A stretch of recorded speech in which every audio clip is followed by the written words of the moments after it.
वो मर्द आहन जब आएगा, वो जो लफ्ज कहेगा वही आईन होगा इंशाअल्लाह। अब हमें साइडलाइन करके ये बावर करते हो कि आपकी सरकार को टिकाऊ मिल जाएगा। अरे सरकार को ऐसा टिकाऊ मिलता है, क्या पार्लियामेंट इस कदर मजबूत होती है? अरे वो मर्द आहन बैठा हुआ है, जिस दिन वो निकला वही अदालत खत्म करेंगे इसको इंशाअल्लाह। अरे वो आपकी सोच पे सलाम है, आपकी डर को सलाम है। इतना डर, इतना भयानक डर, तौबा जी, कि वो दरवाजा न खुले, कोई उससे मिले ना, मैसेज ना आए। एक न्यूक्लियर स्टेट के सरबरा बाहर मुल्क में बैठ के, बाकू में बैठ के वो अप्रूवल करा रहा है।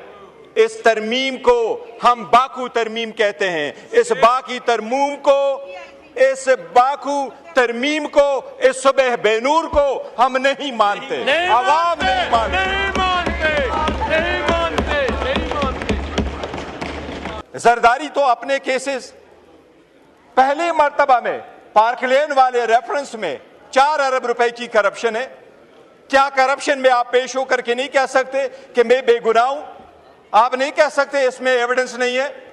क्या आप ये सिर्फ ले रहे हैं कानून का सामना कि मेरे पास जो मर्जियों में करूं, मैं कानून से बाला तरूं?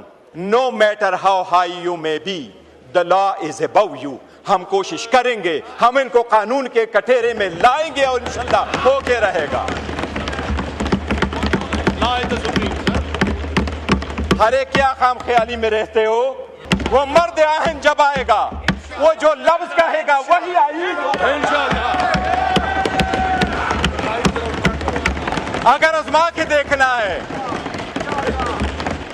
अगर आजमा के देखना है, अगर आजमा के देखना है तो किसी द्वार बाजार में जाके देखो, किसी जुमे पे जाके देखो, किसी फौजी पे जाके देखो।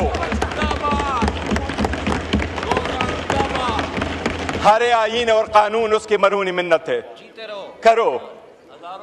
आपको जो ईवान में तरमीम लाई जा रही है, जनाब स्पीकर, ये तरमीम अगर प्रोसेस हो जाएगी और इस ईवान से ये अप्रूव होकर चली जाएगी, मैं समझता हूं और हम सारे यही समझते हैं कि इसके साथ जमहूरियत बराए नाम रह जाएगी।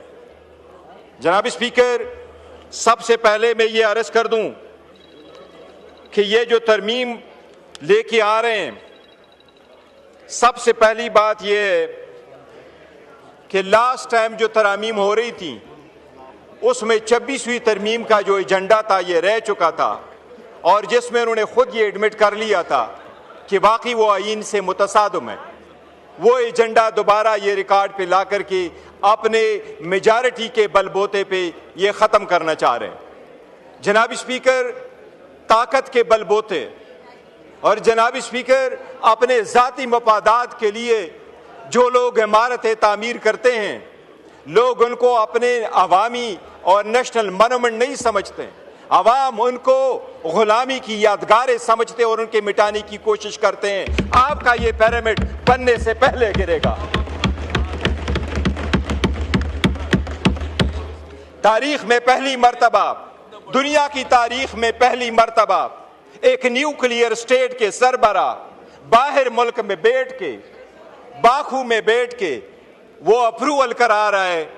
इस तरमीम को हम बाकू तरमीम कहते हैं। इस बाकी तरमीम को, इस बाकू तरमीम को, इस सुबह बेनूर को हम नहीं मानते, अवाम नहीं मानते, नहीं मानते, नहीं मानते, नहीं मानते। जनाब स्पीकर, मुकद्दस जिम्मेदारी है, ऐवान कह रहा है, आईन कह रहा है, उसके इब्तिदाई अल्फाज प्रियम्बल के यही है। इब्तिदा के अल्फाज, आईन के इब्तिदाई अल्फाज यही है कि जब वोट उठाएंगे तो अपनी जिम्मेदारी ईमानदारी के साथ अवाम के लिए और जमहूरियत के लिए इस्तेमाल करेंगे। आज उसके साथ बेईमानी की गई है, उस जिम्मेदारी के साथ। जनाब स्पीकर, सबसे पहली बात तो यह है कि यह हुकूमत जब आई, PDM 2, PDM 1 की हुकूमत जिस वक्त आई, तो अप्रैल में ये हुकूमत आई और मई में सबसे पहले उन्होंने तरामीम कर ली नेशनल अकाउंटेबिलिटी ऑर्डिनेंस में, और 50 करोड़ से कम केसेस को कंसिडर किया कि ये करप्शन के केसेस नहीं होंगे, और अपने सारे केसेस खत्म करा के ये साइड पे हो गए। और अब जाते जाते अपने आप को इम्यूनिटी देने जा रहे हैं कि हम जाएंगे तो इम्यूनिटी जाएंगे, हम कानून से बालातर है कि हमारा एहतसाब नहीं होगा। दुनिया में जमहूरी मुमालिक में अवाम के सामने कानून के सामने जवाबदेह होना ही जमहूरियत है। कानून के सामने जवाबदेह होने ही कानून की बालादस्ती है। क्या सहाबा और खुलफाए राशिदीन पेश नहीं हुआ करते थे? क्या जमहूरियत में आपने नहीं देखा उस जमहूरियत को सलाम जिसमें प्रिंस एंड्रियो को क्वीन एलिजाबेथ जब जिंदा थी तो उसने उसको कहा, न्यूयॉर्क में आपके खिलाफ एक लड़की ने सिविल सूट फाइल किया है, लेकिन मेरा बेटा प्रिंस के हैसियत से उसको डिपेंड नहीं करेगा, मैं अपने बेटे से टाइटल ले लेती हूं और वो रॉयल की हैसियत से वहां नहीं जाएगा। और किंग चार्ल्स ने न सिर्फ उससे बाकी टाइटल लिए बल्कि उसको कहा आज के बाद आप रॉयल लाज में रहोगे भी नहीं। इसको कहते जमहूरियत, इसको कहते कानून की बालादस्ती। जनाब स्पीकर, क्या डोनाल्ड ट्रंप अभी कन्विक्ट नहीं हुआ? क्या उसके पास इम्यूनिटी थी? क्या सरकोजी फ्रांस का सदर कन्विक्ट नहीं हुआ? कल उसको बेल मिली है 3 हफ्ते के बाद। क्या जैक शिराक फ्रांस का सदर था, वो कन्विक्ट नहीं हुआ? क्या यहूद इजराइल वाला सदर वो कन्विक्ट नहीं हुआ? आप लोगों ने नहीं देखा दुनिया के किस सदर के पास इम्यूनिटी होती है? आप बहके ये कौन सी बात है जो लॉ मिनिस्टर साहब आवाम को बावर कराना चाहते हैं कि सदर अगर चला जाए तो उसके पास समन नहीं जाना चाहिए? बताएं, आपके 15 सदर गुजर गए, कौन सा सदर है जिसके पास समन जा चुका है?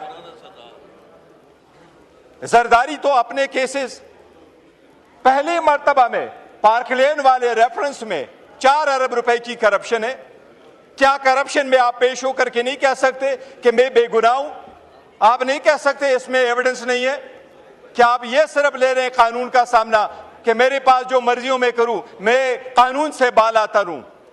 जनाब स्पीकर, एक चीज मैं जरूर याद कराऊं, आपको अदलिया से जरूर एक शिकायत होगी, लेकिन किंग जेम्स के खिलाफ एक मर्तबा 1670 की सुप्रीम कोर्ट ने बाजवा के एक्सटेंशन के केस में बरतानिया के 1670 के केस का फैसला करते हुए तो उसका हवाला देते हुए यह कहा था कि वहां पर चीफ जस्टिस ने अपने किंग को कहा था और 1616 में वो बिल्कुल इम्यून थे। उसने ये अल्फाज इस्तेमाल किए थे, no matter how high you may be the law is above you. हम कोशिश करेंगे, हम इनको कानून के कटोरे में लाएंगे और इंशाल्लाह होके रहेगा। अरे क्या खाम ख्याली में रहते हो? पहले आपके सामने हुआ नहीं था? कानून के तबादले करके आईन के तबादले करोगे, आप क्या कहोगे? घर में आराम से बैठोगे?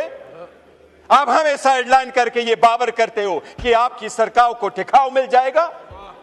अरे सरकार को ऐसा टिकाव मिलता है, क्या पार्लियामेंट इस कदर मजबूत होती है? अरे वो मर्द आहन बैठा हुआ है, जिस दिन वो निकला वही अदालत खत्म करेंगे इसको इंशाल्लाह। अरे वो मर्द आहन जब आएगा, वो जो लफ्ज कहेगा वही आएगा इंशाल्लाह। अगर आजमा के देखना है, अगर आजमा के देखना है, अगर आजमा के देखना है तो किसी द्वार बाजार में जाके देखो, किसी जुमे पे जाके देखो, किसी फौजी पे जाके देखो। हरे आईन और कानून उसकी मरहूनी मिन्नत है, करो। आपको आपकी सोच पे सलाम है, आपकी डर को सलाम है। इतना डर, इतना भयानक डर, तौबा जी, कि वो दरवाजा ना खुले, कोई उससे मिले ना, मैसेज ना आए। और एक चीज जनाब स्पीकर बताता हूं, हम उस मुल्क के वफादार हैं।